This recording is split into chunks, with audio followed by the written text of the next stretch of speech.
नमस्कार दोस्तों। इस वीडियो में बात करेंगे हम राष्ट्रपिता महात्मा गांधी के बारे में। राष्ट्रपिता महात्मा गांधी से जुड़े महत्वपूर्ण फैक्ट जो है, बार बार जो क्वेश्चन महात्मा गांधी से पूछे जाते हैं, चाहे कोई भी एग्जाम हो, यहाँ से एक क्वेश्चन बनता जरूर हो। तो इनका महत्वपूर्ण जो कार्य है, महत्वपूर्ण के बारे में जानकारी हो वो बताएंगे। इस वीडियो को कोई भी देख सकता है क्योंकि हमारे राष्ट्रपिता से संबंधित जानकारी है। तो सभी को हमारे सब ये वीडियो देखने चाहिए और सभी को जानकारी एकत्रित करनी चाहिए। तो ये शुरुआत करते हैं वीडियो की। राष्ट्रपिता महात्मा गांधी के बारे में। इनका पूरा नाम मोहनदास करमचंद गांधी था। पूरा नाम मोहनदास करमचंद गांधी था। माता का नाम पुतलीबाई था। इनका जन्म 2 अक्टूबर 1869 को हुआ था। जन्म कब हुआ था? 2 अक्टूबर 1869 को। 2 अक्टूबर को अहिंसा दिवस के रूप में मनाया जाता है, इन्हीं के जन्म दिवस के उपलक्ष्य में। इनकी मृत्यु 30 जनवरी 1948 को हुई थी। 78 वर्ष की आयु में इनकी मृत्यु हुई थी। नाथूराम गोडसे ने गोली मारी थी शाम को 5 बजे। वही मंदिर जा रहे थे, शाम को मंदिर से वापस आ रहे थे, तब नाथूराम गोडसे ने गोली मारी थी दिल्ली में। इनका जन्म स्थान जो है पोरबंदर, यह गुजरात में पड़ता है। जन्म स्थान पोरबंदर गुजरात में पड़ता है। इनका विवाह हुआ था 1883 ईस्वी को कस्तूरबा गांधी से, जो गांधी जी से 6 महीने क्या थे, बड़ी थी। इनका विवाह 1883 ईस्वी को कस्तूरबा गांधी से हुआ था, जो गांधी से 6 महीने बड़ी थी। इनके 4 पुत्र थे। एक का नाम हरिलाल था, मणिलाल था, रामदास था और देवदास था। इनके 4 पुत्र थे, हरिलाल, मणिलाल, रामदास और देवदास थे। राजनीतिक गुरु इनके गोपाल कृष्ण गोखले थे। गोपाल कृष्ण गोखले से बहुत प्रभावित हुए थे। जब इनसे पहली बार मिले तो बहुत प्रभावित हुए, तभी से उनको गुरु मान लिया था। ये कानून की पढ़ाई के लिए इंग्लैंड 1888 ईस्वी में गए। कानून पढ़ाई के लिए इंग्लैंड 1888 में गए और कानून वकालत की जो डिग्री थी वो 1891 ईस्वी में मिल गई। वकालत की डिग्री 1891 में मिल गई। जब इनको वकालत की डिग्री मिल गई तो ये अब्दुल्ला मुकदमे के लिए दक्षिण अफ्रीका गए थे। 1893 में दक्षिण अफ्रीका गए अब्दुल्ला के मुकदमे से संबंधित। फिर जब वहाँ दक्षिण अफ्रीका पहुंचे तो वहीं साउथ अफ्रीका में ही नेशनल कांग्रेस की स्थापना की 1894 ईस्वी में। और साउथ अफ्रीका में जुलू अवार्ड पदक 1899 ईस्वी में। और फिर इन्हें कैसर-ए-हिंद, ये बहुत बार कई बार एग्जाम में पूछा गया, कैसर-ए-हिंद कब प्राप्त हुआ था? तो 9 जनवरी 1915 को कैसर-ए-हिंद की उपाधि दी गई थी। ये अंग्रेजों ने दिया था क्योंकि अंग्रेजों जो फर्स्ट वार 1915 के समय फर्स्ट वार चल रहा था, प्रथम विश्व युद्ध चल रहा था, उसमें गांधी जी ने अंग्रेजों की मदद की थी, इसीलिए इनको कैसर-ए-हिंद की उपाधि दी गई थी। साउथ अफ्रीका में ही फिनिक्स आश्रम की स्थापना 2 सितंबर 1904 ईस्वी में की थी। साउथ अफ्रीका में ही फिनिक्स आश्रम की स्थापना 2 सितंबर 1904 ईस्वी में की। सत्याग्रह का प्रथम बार प्रयोग 1906 में साउथ अफ्रीका में ही किया था। सत्याग्रह का जो प्रथम बार, ये भी क्वेश्चन पूछा गया कि सत्याग्रह का प्रथम प्रयोग गांधी जी ने कहाँ किया था? तो कहाँ किया था? साउथ अफ्रीका में 1906 ईस्वी में।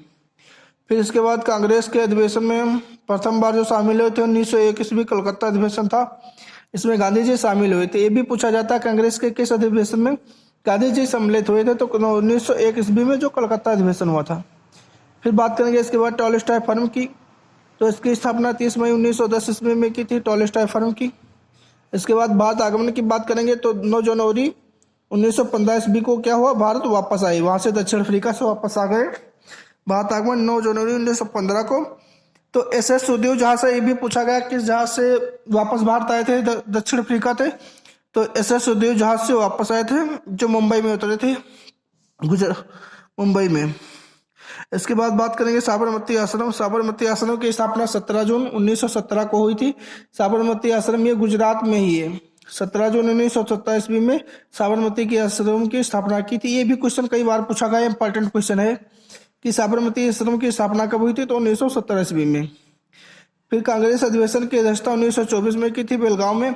बेलगांव ये तुम्हारा कहाँ? कर्नाटक में पड़ता है। ये भी क्वेश्चन कई बार पूछा गया कि कांग्रेस के किस अधिवेशन की अध्यक्षता महात्मा गांधी ने खुद स्वयं की थी? तो किस अधिवेशन की? बेलगांव अधिवेशन की, कर्नाटक में 1924 में।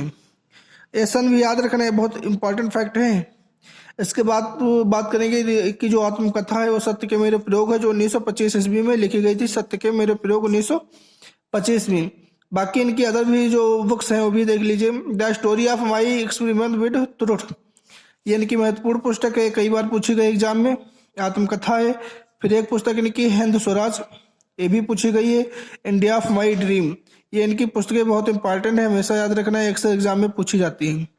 हिंद स्वराज हो गई, इंडिया ऑफ माई ड्रीम हो गई, सत्य के मेरे प्रयोग हो गए, the story of my experiment with truth, ये इनकी पुस्तकें हो गई। इसके बाद बात करेंगे समाचार पत्र के बारे में, जो इन्होंने समाचार पत्र प्रकाशित किया, इंडियन ओपिनियन। 1903 में, इनके सन भी याद रखना, कभी कभी सन भी पूछ लेता है। इंडियन ओपिनियन 1903 में प्रकाशित हुई। यंग इंडिया की बात करेंगे तो 1919 में प्रकाशित हुआ। हरिजन जो थी वो 1932 में। जो दलित थे, पिछड़े थे, वंचित थे, उनको हरिजन सबसे पहले गांधी जी ने कहा था हरिजन। हरि के जन मतलब जो भगवान के जन है, जो ईश्वर के जन है, उनको हरिजन कहा था। इसीलिए 1932 में और हरिजन नामक इन्होंने समाचार पत्र भी निकाला था 1932 में। ये भी बहुत पूछा जाता है, हरिजन पत्रिका किसकी, तो महात्मा गांधी की है। इनके उपनाम देख लीजिए कौन कौन से। राष्ट्रपिता इनको सबसे पहले सुभाष चंद्र बोस ने की थी, जो देश के नायक हैं, जन नायक हैं।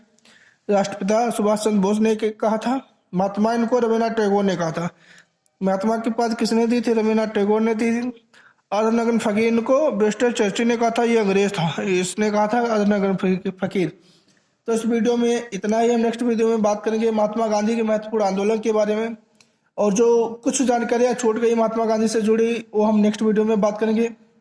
अगर इतना देख लेंगे तो एक भी क्वेश्चन बाहर नहीं होगा। ये वीडियो हमारे हिसाब से सभी को देखना चाहिए, क्योंकि अपने राष्ट्रपिता के बारे में सभी को जानना चाहिए। तो इस वीडियो में इतना ही। जय हिंद, जय भारत।